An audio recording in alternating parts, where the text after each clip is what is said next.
Hey there guys, before we get started, I'm assuming that you've already went inside your attic and checked for any obstacles that may be in the way.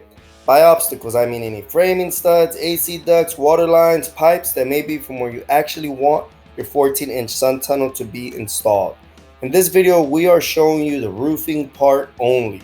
I am also assuming that you've already placed a center marker between your roof studs from where we will be cutting through your roof.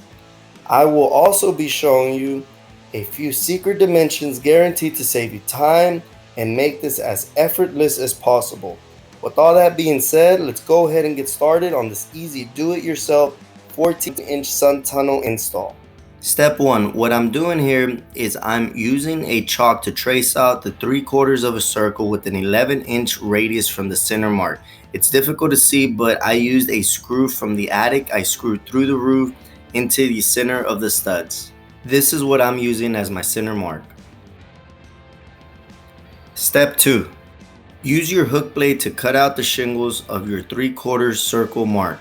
Then remove the shingles. In this project, you will notice that the flat bar is a roofer's best friend.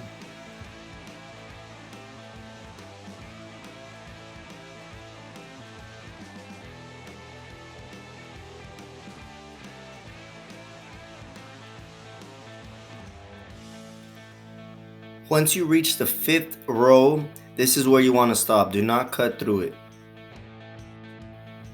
Step 3. Using the flat bar, loosen all the shingles 1 foot around the 3/4 circle cut perimeter. Then make sure you pull out every single nail within that area.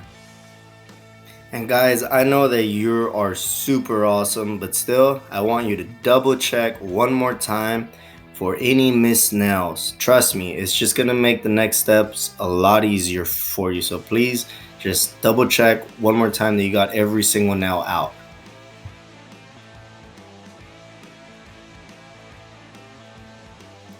Step 4. From the center marker, use your chalk to trace out the 8-inch radius full circle, also known as the black circle. This is the hole that you will actually be cutting through the roof. Now, I know you may be asking yourself, doesn't a 8-inch radius equal an 16-inch circle and we're only installing a 14-inch sun tunnel? Why, yes, you're right. But trust me, it's best to have an extra 1-inch play all the way around. If you cut at an exact 14-inch circle, you will find yourself very tight for space and cutting a slightly bigger hole anyways. So just go ahead and save your time and frustration and give yourself that extra workspace. One more thing, guys, also before I forget, I'd like to remind you guys that we have more how-to roofing videos, so remember to watch our channel and subscribe as we upload on a weekly basis.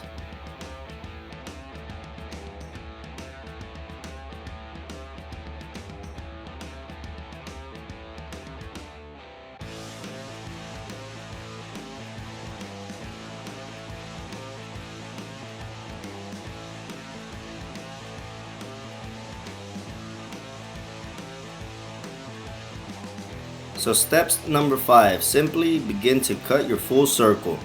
I personally like to start using a skil saw just to have a smaller opening on the roof. Then I use my Recipitator saw to make the actual round cut. Hey guys, so the project seems pretty easy, right? I mean, it actually kind of is. I mean, it's not rocket science, obviously. But yeah, I mean, one thing I wanted to mention, if there's anything that I could do in my next videos to make things a little bit easier and less complicated for all to understand, please comment below, give me some suggestions, some advice, and I will take any comment into consideration. So thank you guys, and keep watching because we're actually almost done.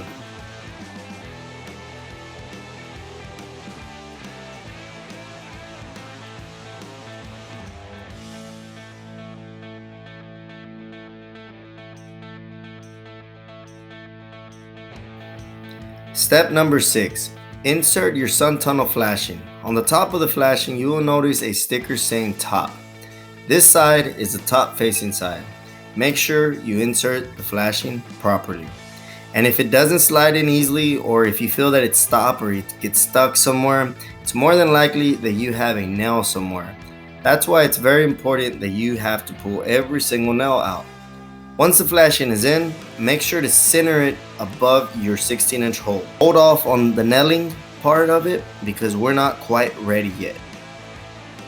Step number 7, insert and install your sun tunnel.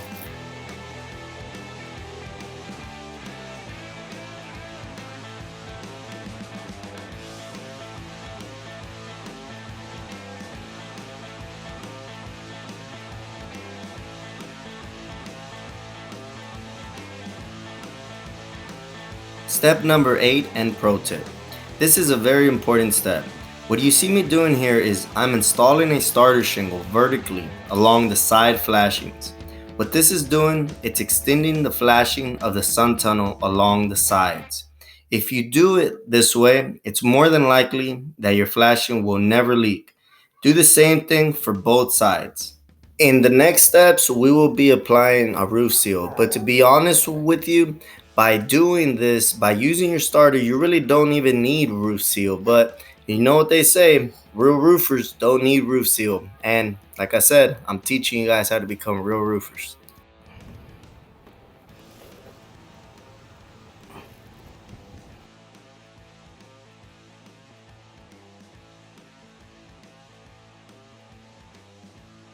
Step number 9. Begin to nail down your sun tunnel flashing.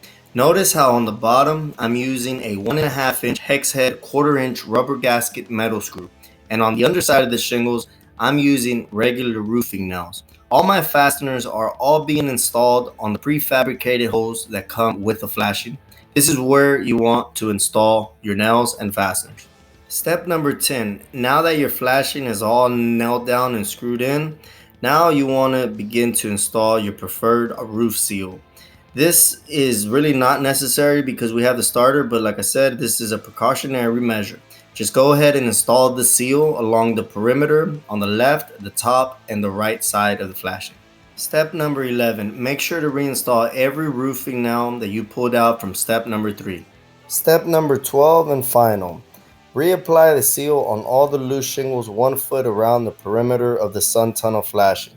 Make sure to seal all the old nail holes as well. If needed, make sure to trim the shingles to give you a proper 1-inch clearance away from the flashing. Doing this will allow for rainwater to wash off quickly and not cause any stoppage. If you followed the exact measurements, this trimming process should be very easy for you. So that's it, guys. That's all I have for you guys and gals. You did it. You are all done with the roofing portion of this small project.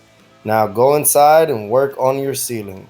Again, remember to like and subscribe for more roofing how-to videos, and we will see you guys on the next one.